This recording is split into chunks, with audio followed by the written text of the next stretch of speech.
Nightcast.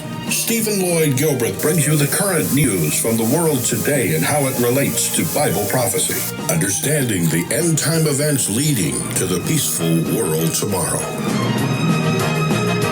Ladies and gentlemen, Stephen Lloyd Gilbreth.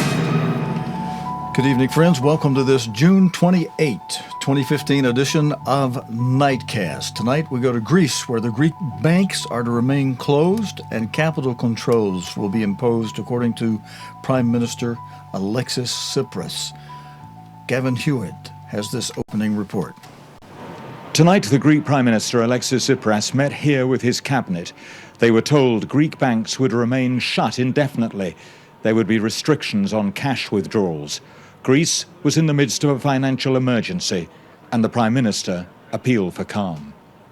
The deposits of Greek citizens in banks are totally safe. The payment of salaries and pensions is also assured. Whatever difficulties appear have to be dealt with calmness and decisiveness.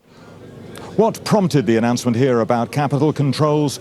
Well, the European Central Bank decided against increasing emergency support for Greece's banks. And after days of heavy withdrawals, it left the Greek banking system needing protection. Earlier in the day, the fear that banks might be closed drove people once again to the cash machines. Only 40% of them had money in them. Since Friday night, 1.3 billion euros have been withdrawn. It was the only subject at the lunch table of the Vassilides family. People are scared. You can see it every day on driving here to the restaurant today. All the auto banks have got long queues. Everybody is worried about their money, and they're drawing the money out of the banks. At the Finance Ministry in Athens, there was an emergency meeting to decide whether there would have to be capital controls. The fear was that an anxious public might continue withdrawing funds without the European Central Bank increasing support. One senior official promised they would take all measures necessary to ensure stability. The Finance Minister, Yanis Varoufakis, had time to join a demonstration calling for people to reject the bailout proposal from the EU IMF in next week's referendum. But others are questioning what impact the capital controls will have on the government's support. This is uncharted waters. This is a completely novel situation. The more people will be going to the ATMs, and they will be finding that there's not enough money for them, I think this will increasingly change the way they perceive what is going on. A week today, Greece will hold its crucial referendum that may well determine its future in the Eurozone. The people's choice will be made in the midst of a financial crisis. Gavin Hewitt, BBC News, Athens. Earlier today in Florida at NASA, an unmanned American Falcon 9 rocket broke apart in flames just minutes after liftoff from Cape Canaveral in Florida. Debris from the SpaceX vehicle tumbled out of the sky into the Atlantic Ocean. The rocket, which had 18 consecutive successes prior to tonight's flight, was in the process of sending a cargo ship to the International Space Station. I'll be back with commentary on why this may have happened after we hear this video report with Tom Bateman. 3, 2, 1. Ignition sequence start and liftoff. The mission began normally for the Falcon 9 rocket. The launch was due to propel a Dragon supply ship to the International Space Station. On board, 4 months' worth of food and clothes for the astronauts constantly orbiting Earth.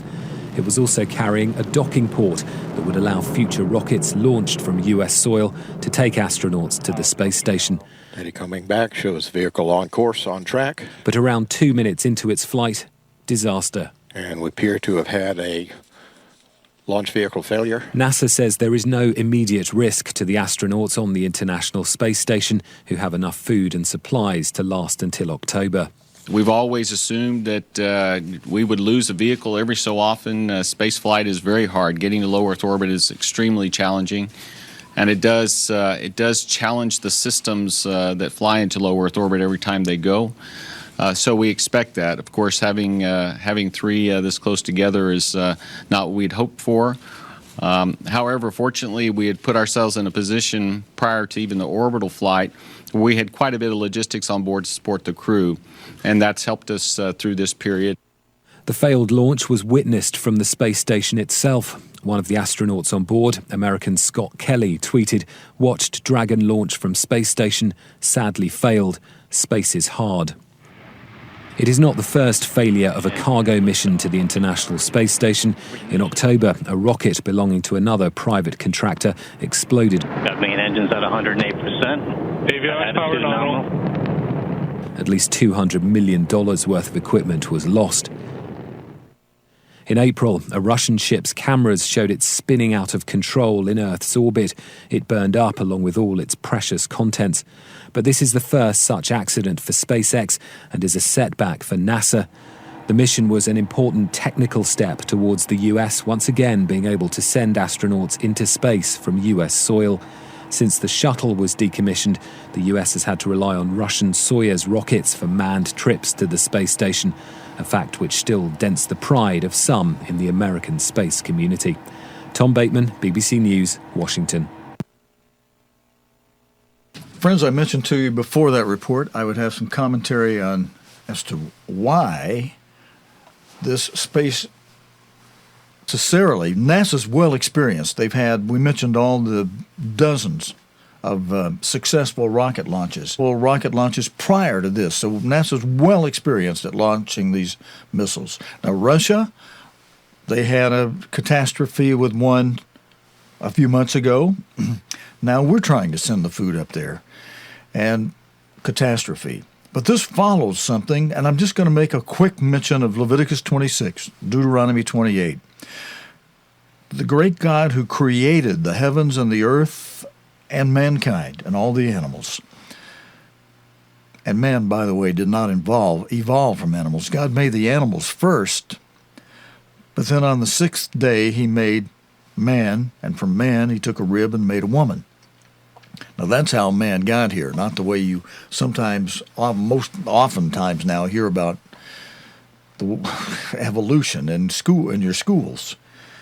But that's a bunch of malarkey, and the real truth is the great God sent along an instruction book, and he tells us how to be blessed. Leviticus 26, Deuteronomy 28 are known as the blessing and cursing chapters. We obey our God, he promises us blessings, making us in the world as a nation the head, not the tail, if we obey him. On the other hand, he says just the opposite. It'll make you the tail, not the head, if you disobey me. And the way we are disobeying our Creator right now, he's taking where he has helped us so many times in the past to be a great nation and have wonderful successes. He's not only hands-off in successes, he may be hands-on with the curses, as he says in his word. Curses on you if you disobey me. This story I just played you about the mishap rocket launch follows this story from Friday's news. Same-sex marriage, which is not marriage at all, not according to God who instituted marriage and defined marriage as between a man and a woman. And so anything with same-sex attached to it is not marriage at all. It's just, man may say it is, man's laws may say it is, but God's rule has not changed. Man cannot overrule the great God who set the rule on this. And so, and who also set the rule that says if you don't obey me, it's cursing time. So no matter how it gets justified by men, claiming it's legal under our government, bah, humbug, baloney, malarkey, balderdash.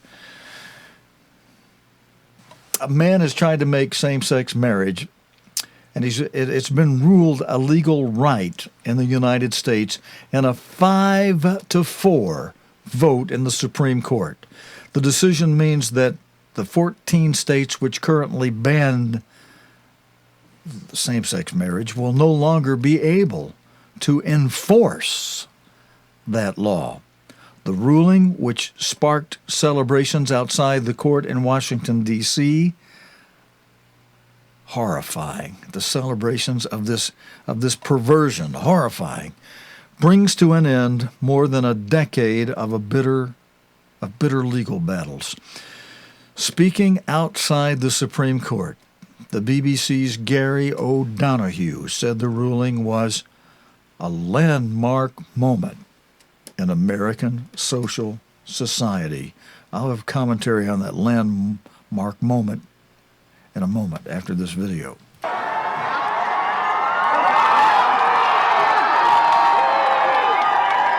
This is the moment where the entire United States has to fall in line behind the Supreme Court judgment.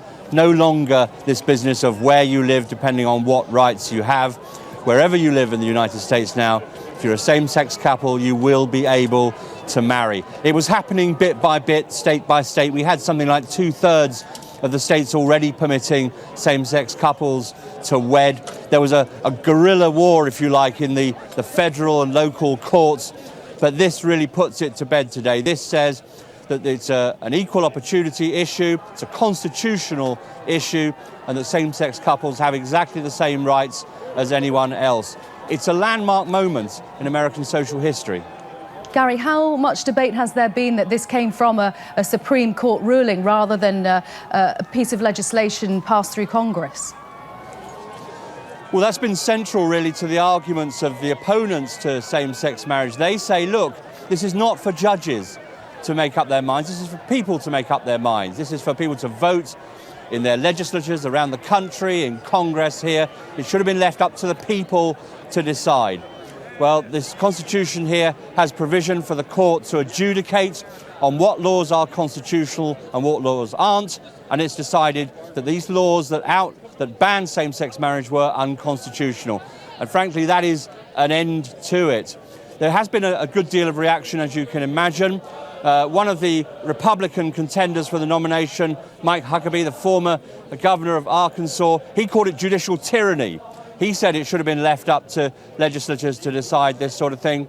But as you can hear behind me and on the courts of the steps here, absolute jubilation here amongst the supporters of same-sex marriage. They believe this is a moment that will change America forever. Well, as he ended that, and a landmark moment, and it will change America forever, America as a government, as a country, is on the way down and out, dear friends, unless we repent of this kind of thing. God promises through the prophet Ezekiel in chapter 6, verse 6, Ezekiel 6:6, very easy to remember. God says if we don't repent of our disobedience, all of our cities will be laid waste. He says all of our cities. And he's speaking to Jacob. And Jacob, the two sons of Joseph, took the name of Jacob as Jacob gave the blessing. He said, you'll take my name. And that prophecy applies to the United States, Manasseh, and the United Kingdom, Ephraim. All of our cities will be laid waste. If you wake up, if you're lucky enough to wake up some morning, and you find that all the cities around you and throughout the nation have been totally bombed out, laid waste, and you're lucky enough to be alive, the next thing that's going to happen is it'll be the Germans again. They'll come in and take you captive, and many of you will die in captivity, and those who live on, those few who live on, may get to live on into the time when Jesus Christ has returned to stop mankind from blowing himself off the face of the earth. That's a brief summary of what to anticipate soon if this nation doesn't repent of the kind of thing that just happened on Friday. And our influence to the rest of the world is, well, actually, Ireland did this a little bit ahead of us in a way, or maybe about the same time. The caption with the photograph in this news story from Ireland reads, "The parade was..." Well, let me just tell you first before I read that caption. Tens of thousands attend a Dublin Pride parade, and the caption with this photograph for this story reads, "The parade was the first of its kind in Dublin since the passing of the Republic of Ireland's same-sex marriage."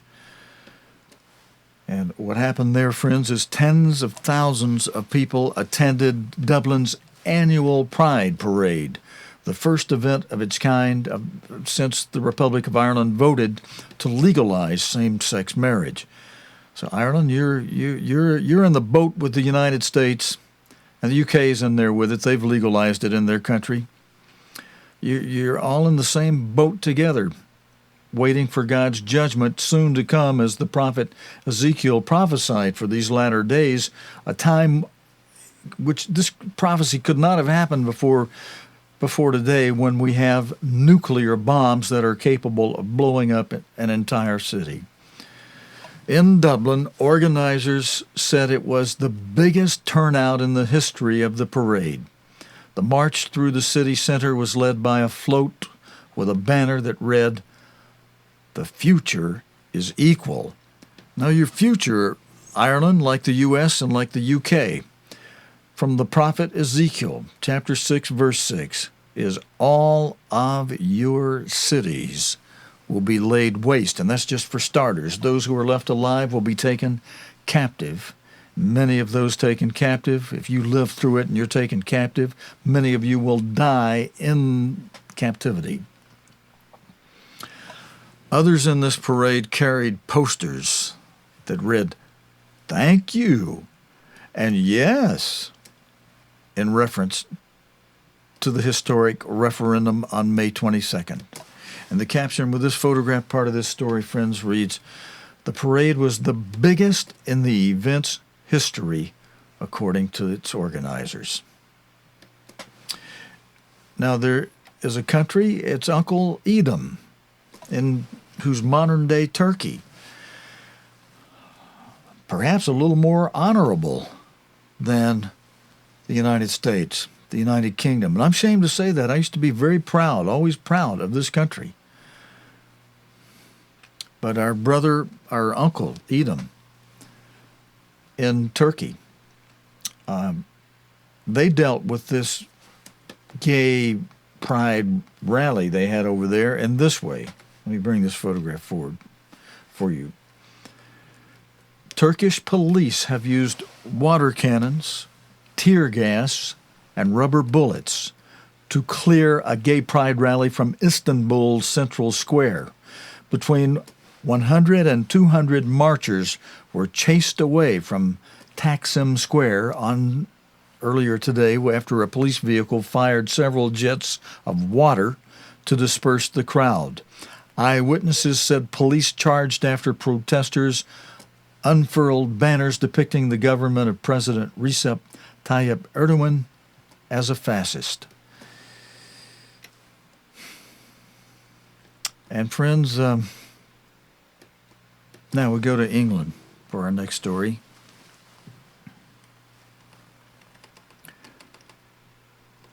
Actually, this is related to an event that happened in Tunisia. Downing Street's flags will be flown at half-mast in memory of the British victims of the Tunisian beach attack.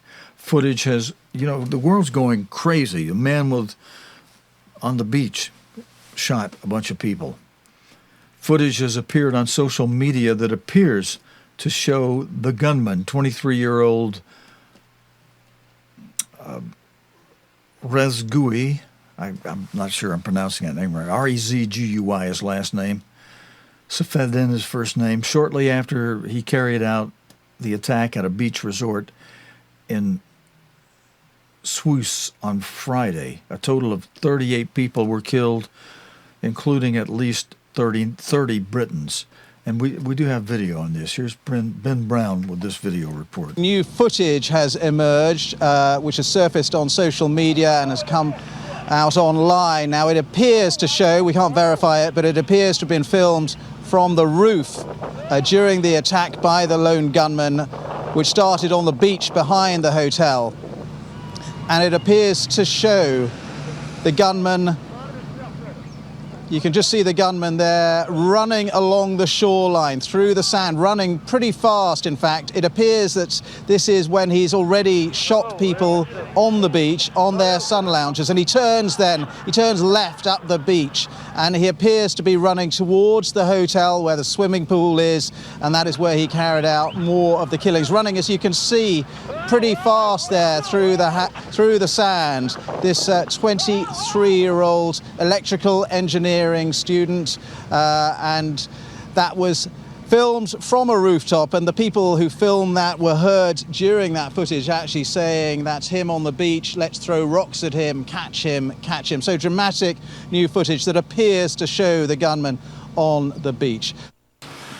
Okay, friends, and with that and the world going crazy, as if it were, that's it for our Sunday night report. I'm doing this report very late tonight, just a little bit before midnight. We're finishing up because we had not our usual live streaming time because I had problems tonight syncing up our equipment. And I think after we got it fixed, I think we'll have it so that tomorrow night it'll be ready to go. We had some kinks we really had to work to iron out. But thank you for joining me tonight. Many of you probably watching totally from the archive because we were not on tonight at our usual live stream time because of our equipment problems tonight. But God willing, and the creek don't rise, we'll try to be on time tomorrow night, Monday night, with the day's current news related to the Bible and prophecy right here on Nightcast. Until next time, friends, this is your host, Stephen Lloyd Gilbreth, saying so long and good night. You have been watching Nightcast with Stephen Lloyd Gilbreth. Nightcast can be seen Sunday through Thursday nights here on cogtv.org. Tonight's program is also available anytime on demand in the cogtv.org video archive.